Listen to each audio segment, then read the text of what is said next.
যুক্তরাষ্ট্র বাংলাদেশের সৌহার্দ্যপূর্ণ শুভাকাঙ্ক্ষী, তাই সফররত মার্কিন সহকারী মন্ত্রীর সঙ্গে বৈঠকে অর্থনৈতিক, কূটনৈতিক সহ বিভিন্ন ক্ষেত্রে দ্বিপক্ষীয় সম্পর্ক উন্নয়নের বিষয়ে আলোচনা হয় বলে জানিয়েছেন বিএনপির স্থায়ী কমিটির সদস্য মঈন খান। আর যুক্তরাষ্ট্রকে আরও বেশি বিনিয়োগের আহ্বান জানিয়েছে জামায়াতে ইসলামী। আর জানাচ্ছেন উষা ফেরদৌস। সফরের তৃতীয় দিনে বড় দুই রাজনৈতিক দলের সঙ্গে বৈঠক করেছেন সফররত মার্কিন সহকারী পররাষ্ট্রমন্ত্রী পল কাপুর। সকালে মার্কিন দূতাবাসে প্রথমেই বসেন জামায়াতে ইসলামীর 5 সদস্যের একটি প্রতিনিধি দলের সঙ্গে। বৈঠক শেষে জামায়াতের কেন্দ্রীয় কার্যালয়ে সংবাদ সম্মেলনে কথা বলেন দলটির নায়েবে আমির ডাক্তার সৈয়দ আব্দুল্লাহ মোহাম্মদ তাহের। বাংলাদেশ এবং মার্কিন রিলেশনশিপ, এখানে তাদের ইনভেস্টমেন্ট কি সুবিধা আছে আমরা এটা বলেছি। আমরা তাদেরকে বলেছি যে তারা যে ইনভেস্টমেন্টে বেশ করে এআই, আর্টিফিশিয়াল ইন্টেলিজেন্সের এখানে বিরাট সুবিধা আছে আমাদের দেশে।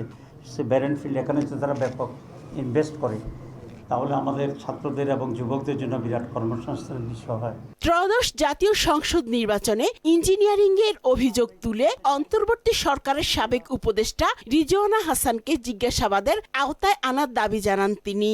অ্যাডভোকেট রিজওয়ানা তিনি একটা সাংবাদিকের সাথে কথা বলে এটা প্রকাশ করেছেন যে আমরা যারা তার ভাষা নারীদের উপযুক্ত অধিকারকে নিশ্চিত করতে পারে নাই, তারা বিরোধী দলে থাকলেও আমরা কিন্তু তাদেরকে মূলধারা বা প্রধান শক্তি হিসাবে আমরা আসতে দিই। তাহলে বোঝা যায় আমরা যে ইলেকশন ইঞ্জিনিয়ারের যে কথা আসছিল বা আসছে সেটাকেই উনি নিজেই স্বীকার করে রাজসাক্ষী হয়েছে। এদিকে জামায়াতের পর গুলশানে বিএনপির 6 সদস্যের প্রতিনিধি দলের সঙ্গে বৈঠক করেন পল কাপুর। বৈঠক শেষে বিএনপির স্থায়ী কমিটির সদস্য আব্দুল মঈন খান বলেন, কূটনৈতিক, অর্থনৈতিক এবং আন্তর্জাতিক সম্পর্ক নিয়ে আলোচনা হয়েছে।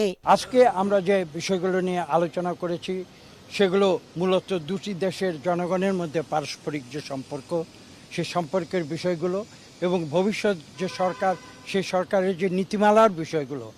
এবং আপনারা জানেন যে আজকের বিশ্বে যে বিভিন্ন ধরনের যে ঘটনা প্রবাহ।